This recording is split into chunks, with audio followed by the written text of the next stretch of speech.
अस्सलाम वालेकुम क्लास 7। आप खैरियत से हैं? ठीक ठाक हैं? आपने प्रीवियसली हम लोग देख रहे थे सेशन जो हमारा इस वीक में था, उसमें आपने यूटिलिटी सॉफ्टवेयर्स के बारे में पढ़ा था। टेक्स्ट एडिटर है, बैकअप यूटिलिटीज़ हैं, एंटीवायरस यूटिलिटीज़ हैं, डिस्क मैनेजमेंट प्रोग्राम्स किस तरह काम करते हैं, डिस्क स्कैनर क्या होते हैं। तो अब रिमेनिंग हमारे पास आज जो ये वाले यूटिलिटी सॉफ्टवेयर हैं हम उनके बारे में देखते हैं। फ़ाइल मैनेजर पहले जैसे बताया था, जितनी भी तरह की फ़ाइल ऑर्गेनाइजेशन होती है हम कॉपी करते हैं, कहीं पे पेस्ट करते हैं, किसी ऑर्डर में रखते हैं किसी तरतीब से।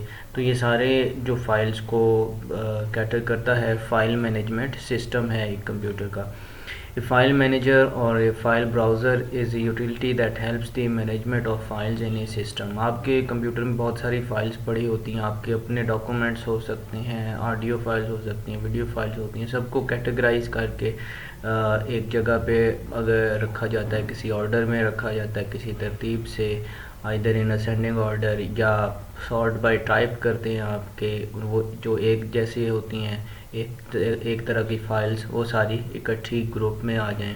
तो ये सारी तरह जितनी भी मैनेजमेंट है, ऑर्गेनाइजेशन है, ये कौन करता है? File manager. तो फ़ाइल मैनेजर यूटिलिटी ये काम करती है। File management means organising files in a computer. Organise का मतलब यही होता है ना कि एक तरतीब से रखना, मुनज़्ज़म अंदाज में रखना। This includes opening, editing, कॉपिंग, moving and deleting files. आप कहीं पे फाइल्स ओपन करते हो, फाइल मैनेजर होगा तो कोई फ़ोल्डर वगैरह कोई फ़ाइल जो है वो ओपन होगा। अब फाइल मैनेजर क्या करता है कि कौन सी फ़ाइल किस प्रोग्राम में ओपन होती है ये देखता है वो। फॉर एग्ज़ाम्पल कोई फ़ाइल है MS वर्ड की, तो विंडो मीडिया प्लेयर पे ओपन नहीं होगी, वो किस पे ओपन होगी? आपके जो वर्ड प्रोसेसर है उसी पे ओपन होगी। इसी तरह कोई फ़ाइल एडिट करनी है, उस पर आप काम कर रहे हो, तो अब कोई टेक्स्ट फाइल है तो वो वेब ब्राउज़र पे ओपन नहीं होगी, वो टेक्स्ट एडिटर पे ही ओपन होगी और वहीं पे आप उसकी एडिटिंग कर सकते हो। इसी तरह कॉपिंग और मूविंग जो आप करते हैं फाइल्स की, वो भी किस तरह से होती है, कहाँ पे किस फोल्डर में जाएगी, ये आपने किस तरह से उसको प्लेस करना है, वो सारे काम कौन करता है? File manager. The file manager can also be used to rename files और change their security sharing status. आप फाइल्स को शेयर करते हो, फॉर एग्जांपल कंप्यूटर अगर एक नेटवर्क का हिस्सा है तो आप ड्राइव पूरी शेयर कर सकते हो। आपका फॉर एग्जांपल D ड्राइव है, C ड्राइव है, कोई भी जिसमें आपका डाटा पड़ा हुआ है, आप उसको शेयर कर सकते हो। शेयरिंग में फिर आपके पास ऑप्शन होता है कि कौन उसको एक्सेस कर सकते हैं, अथराइज्ड यूज़र्स या सब के लिए आप ओपन कर देते हो। तो ये सारे काम आप रीनेमिंग भी करते हैं फाइल्स की, तो ये भी फाइल मैनेजर जो है इसमें इस टास्क को आसान बनाता है और ये चेक करता है कि दो फाइल्स का नाम सेम ना हो जो एक टाइप की होती हैं। तो ये वाले सारे काम फाइल मैनेजर के हैं। अब इमेज व्यूवर, व्यूवर का मतलब होता है मीन्स के जिसकी मदद से आप देखें, ठीक है, तो यानी कि देखने को हम क्या कहते हैं कि व्यू, तो जिसकी मदद से हम देखते हैं इमेजेस, उसको क्या नाम दिया जाता है? Image viewer. अब इमेज व्यूवर एक ऐसी एप्लीकेशन है जो किस लिए यूज़ होती है कि आप फॉर एग्ज़ाम्पल क्या कर रहे हो, आपने अपने को आपने फ़ोटोग्राफी की है कोई आपने, या इवन कि आपने अगर कोई इमेजेस डाउनलोड किए हैं तो वो भी आपको कौन दिखा रहा होगा? इमेज व्यूवर एप्लीकेशन होगी, तब आपके कंप्यूटर पे वो चलेंगे, वो आपके सामने आएंगे। ओपन वैसे वो नहीं हो सकते। It not only provides us the option of viewing pictures saved in a computer but also to perform the following। इसके अलावा सिर्फ देखना नहीं होता, और भी आप इसमें चीज़ें कर सकते हैं। फॉर एग्जांपल आप जूमिंग कर सकते हैं, उसमें जूम इन करते हैं या जूम आउट करते हैं। इसके अलावा जैसा कि ये एक पिक्चर है, हम इसको ये क्या कर रहे हैं, दिस इज़ जूम इन और ये दिस इज़ जूम आउट जब हम बाहर की तरफ आ रहे हैं। इसी तरह इसको आप रोटेट कर सकते हो। ये सारे काम क्या करते हैं? ये विंडोज़ का इमेज व्यूवर है, ऊपर लिखा हुआ है विंडोज़ फ़ोटो व्यूवर। तो ये सारे काम कौन करता है? Image viewer application. अगर ये नहीं होगी तो हमें अलग से फिर इंस्टॉल करनी पड़ेगी, तो ये पहले से मौजूद होती है यूटिलिटी। रोटेटिंग दी इमेज, अब ये भी सारी जैसे हमने करके बताया डिफरेंट डायरेक्शंस में, क्लॉकवाइज या एंटी क्लॉकवाइज। फिर इमेज को फुल स्क्रीन मोड पे आप देख सकते हो, स्लाइड शो देख सकते हो। स्लाइड शो का क्या मतलब होता है? व्हाट इज स्लाइड शो, ये आपसे पूछा जा सकता है। Slide show means that images are change to on the screen after passage of some time. आप क्या कर रहे हो? स्लाइड शो जब चलाते हो तो वो खुद ब खुद इमेजेस कुछ सेकंड बाद, कुछ वक्त के बाद, एक जो फ़ोटो होते हैं वो डिफरेंट वो चलते रहते हैं, प्ले होते रहते हैं कि उसके एक के बाद दूसरा आएगा, दूसरे के बाद तीसरा, आफ्टर फ्यू सेकंड्स खुद से चेंज होते रहते हैं। आपको चेंज नहीं करना पड़ता, वो सारे आपको शो हो रहे होते हैं, उसको कहते हैं slide show. And we can view them without having to press the next tab again and again. तो आपको बार बार नेक्स्ट नहीं करना पड़ता, वो पूरा स्लाइड शो चल रहा होता है, आपको सारी पिक्चर्स नज़र आती हैं। इसके अलावा क्या होता है? An image viewer also gives us the option of printing a document on the paper. तो इसके अलावा क्या होता है कि इमेज व्यूअर आप क्या कर सकते हो, उस पर प्रिंटिंग आपने अगर करनी है, फॉर एग्जांपल यहाँ पे आपको प्रिंट कमांड के लिए ये प्रिंट बटन ऊपर नज़र आ रहा है, प्रिंट का ऑप्शन नज़र आ रहा है। इस प्रिंट मेन्यू में आप जाके प्रिंट कर सकते हैं, ईमेल कर सकते हैं, डिफरेंट ऑप्शन हैं आपके पास। तो ये वाले सारे काम आप इमेज व्यूअर से करते हो। इसके अलावा क्या होता है? आप डिलीट भी कर सकते हो, अगर कोई पिक्चर आपको सही नहीं लगती तो इसमें डिलीट का ऑप्शन भी होता है। ये सारे काम इमेज व्यूअर की मदद से होते हैं। अब डिस्क स्पेस एनालाइज़र क्या होता है? आपको पहले बताया था कि एनालाइज़र का मतलब होता है जो इस किसी चीज़ का अंदाज़ा लगाता है, ठीक है। तो डिस्क स्पेस का क्या मतलब है? डिस्क होती है कि आपके हार्ड डिस्क में डिफरेंट आपने ड्राइव बनाई होती हैं, उनमें हार्ड डिस्क की कैपेसिटी होती है कि वो कितना डाटा उसमें स्टोर किया जा सकता है।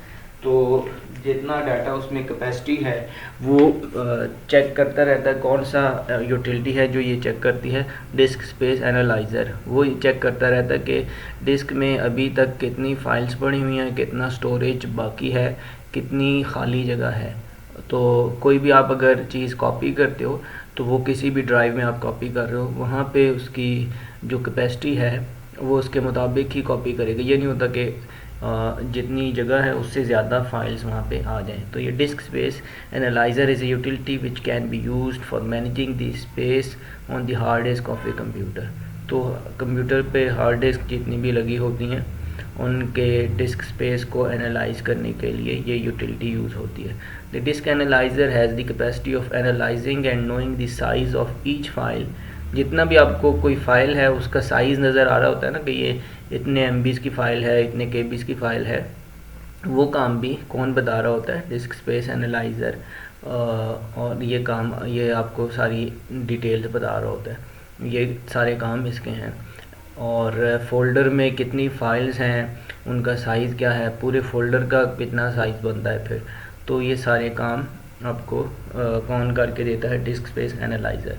It is not only monitors that space, it not only monitor, ये सिर्फ ये मोनीटर, अब ये स्क्रीन को नहीं कह रहे यहाँ पे। मोनीटर का मतलब यहाँ पे क्या है कि ये मैनेज करता है, नज़र रखता है। It not only monitor the space occupied on the disk, न सिर्फ उस आपको ये देखता है, ये डिस्क स्पेस यूटिलिटी एनालाइज़र जो है न सिर्फ ये देखता है कि डिस्क स्पेस कितनी है, कितनी ऑक्यूपाई हो चुकी है, but also indicates if the space available on the disc is very low. अगर ये आपकी डिस्क स्पेस बिल्कुल कम हो जाएगी तो आपको ये रेड जो है वो शो करेगा, जिसमें बिल्कुल स्पेस कम हो जाए जिस ड्राइव में, तो उसको बिल्कुल ये रेड कर देंगे, मीन कि that is up to fill, या बिल्कुल ख़त्म हो गया, ये फिल हो चुकी है, इसमें कैपेसिटी नहीं है। तो this helps the user to clear the unnecessary data from the computer. तो फिर क्या होता है? यूज़र को कुछ डाटा डिलीट करना पड़ता है या उसको कहीं और पे मूव करना पड़ता है। इसके बाद आती है सिस्टम प्रोफाइलर्स। अब ये सिस्टम प्रोफाइलर्स का मैंने बताया था कि ऐसे सॉफ्टवेयर जो सिस्टम के बारे में इंफॉर्मेशन बताते हैं कि अब इसमें सिस्टम में कितना हार्डवेयर कौन सा काम कर रहा है, प्रोसेसर टाइप क्या है, इस पर इसका वर्जन क्या है, मदरबोर्ड कौन सा है वगैरह, इस तरह की सारी इंफॉर्मेशन है। System profiler is a utility that provides detail information about the software and hardware install on computer. Computer पे कौन से, फॉर एग्जांपल आप कहते हो ना कि माई कंप्यूटर, हम यहाँ पे जाते हैं और ये है माई कंप्यूटर राइट क्लिक करो और इधर आप प्रॉपर्टीज़ पे क्लिक करो, तो यहाँ पे ये सारी डिटेल्स आ रही हैं कि ये कौन सा है जी, फिर इस पे विंडोज़ कौन सी इंस्टॉल है, इसका सिस्टम नेम क्या है, और जितने भी तरह की 32 बिट ऑपरेटिंग सिस्टम, ये सारी डिटेल्स अबाउट इस पे ऑपरेटिंग सिस्टम कौन सा इंस्टॉल है, सीपीयू टाइप क्या है, प्रोसेसर कौन सा किस टाइप का है, तो ये पेन या टच ड्राइव है या कौन सा है, किस तरह की इनपुट इस पे आती है, ये सारी डिटेल्स, और सॉफ्टवेयर कौन से इंस्टॉल हैं, ये सारी डिटेल्स आपको कौन बताता है, सिस्टम प्रोफाइलर्स बताते हैं। With the help of system profiler we can view the software installed on the computer and delete any unnecessary applications present in it। इसके अलावा भी जितनी भी इंस्टॉल्ड सॉफ्टवेयर होते हैं तो उसमें एप्लीकेशन प्रोग्राम्स वो भी बताता है कि कौन से इंस्टॉल हुए इस पे, और एक उनके पूरी लिस्ट होती है, तो वो कितनी मेमोरी वगैरह लेते हैं, उनके एग्जीक्यूशन टाइम वगैरह कितना है, तो ये सारे वो कंपैटिबल हैं या नहीं है। तो सिस्टम प्रोफाइलर्स ये चीज़ें तय करते हैं कि कौन सा इन पे एप्लीकेशन इंस्टॉल हो सकती है उस इंफॉर्मेशन की बेस पे जो सिस्टम में मौजूद हार्डवेयर होता है, ठीक है, उसके बारे में। तो ये सारे बाकी जो प्रोग्राम्स हैं उसको ऑपरेटिंग सिस्टम को बताता है कि ये इस पे इंस्टॉल हो सकता है और ये नहीं हो सकता। तो आज के लिए हमारा ये लेसन यहीं तक। अब आपने एक्सरसाइज अटेम्प्ट करनी है, नेक्स्ट जो हमारा सेशन होगा उसमें मैं आपको एक्सरसाइज सॉल्यूशन वगैरह फॉरवर्ड करूँगा, प्लस विद इन एक्सरसाइज जो क्वेश्चनिंग है उनके कुछ आंसर होंगे, और इसके अलावा वो चीज़ें होंगी जो हम विद इन रीडिंग जिस तरह से क्वेश्चंस जो है वो करते हैं, इंपॉर्टेंट क्वेश्चंस कौन से होते हैं, एक नज़र हम देख लेते हैं कि आपका ठीक है। मैं वो देख के फिर नेक्स्ट का जो लेसन है उसका भी प्लान कर लेंगे। इधर के इतने ही लेसन थे इसमें या इसके अलावा भी कोई है तो ये मैं देख लूँगा, फिर वो भी स्टार्ट कर लेंगे। तो ये अपनी एक्सरसाइज खुद अटेम्प्ट करनी है, नेक्स्ट में मैं आपको इसको सलूशन वगैरह भी भेज दूँगा। अस्सलाम वालेकुम।